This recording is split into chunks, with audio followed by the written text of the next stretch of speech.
What's going on, guys? And it's time for some tech news.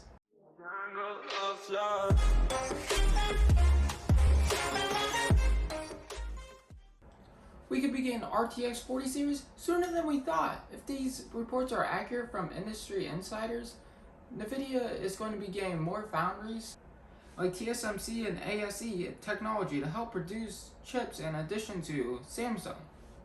There's no exact date or even a time period of when these are supposed to drop in 2022.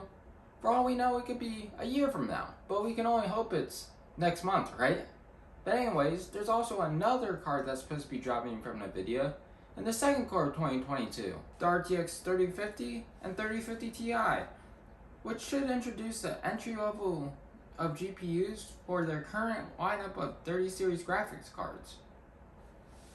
Even though the chip shortage hasn't gotten any better, this could be a good opportunity for gamers that are looking for a newer and more discreet graphics card. They're also supposed to be refreshing some of their graphics cards, such as the 3090 Ti and a 2060 that's 12 gigs. Nvidia is also getting some heat though from the federal US trade.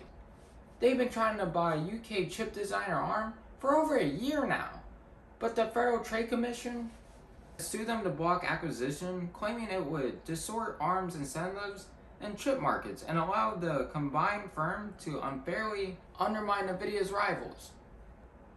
Hopefully this won't affect the manufacturing of the previous graphics cards I mentioned that they might be dropping, but then Qualcomm has announced a new CPU with a new naming scheme. The new chip will be called the Snapdragon 8 Gen 1, which is definitely a lot easier than their old naming scheme. It will obviously have faster performance, but will bring support for always-on cameras for phones, which I'm sure no one has asked for. So now we're going to start duct taping over our phones like we had to do with laptops. You might have also heard about the Intel graphics card that I mentioned in the last video. Well, it seems like they're getting more serious about these GPUs. An Intel community advocate on Twitter implied that the 4th gen ARC GPUs could be out as early as 2025 if all goes well, which would mean we would get a new GPU every year at least till 2025, which there is no real world test to see if these are any competition against Nvidia or AMD, but who knows, in a couple years they could even be better.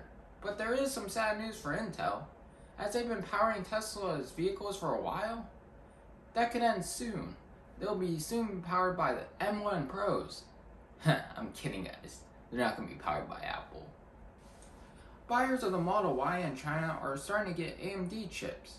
The Models S and X have already transferred over to Ryzen, but it's not clear whether or not if this is the exact same model of this CPU, but the performance of the Inframeant system should increase with change.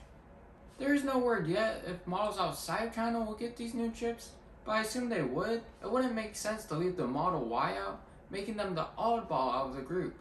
Then Apple has informed some of their component suppliers to brace for weakening demand for their mobile phones. Apple told investors a couple months ago that it would be cutting its production of iPhones by as many as 10 million units due to the supply shortage.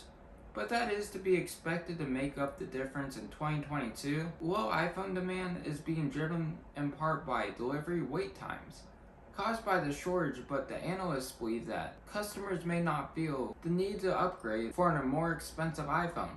Because there wasn't a major change in the new iPhone, the form factor stayed the same, it just got a new chip and it came with ProRes, but a lot of people won't even use that ProRes feature.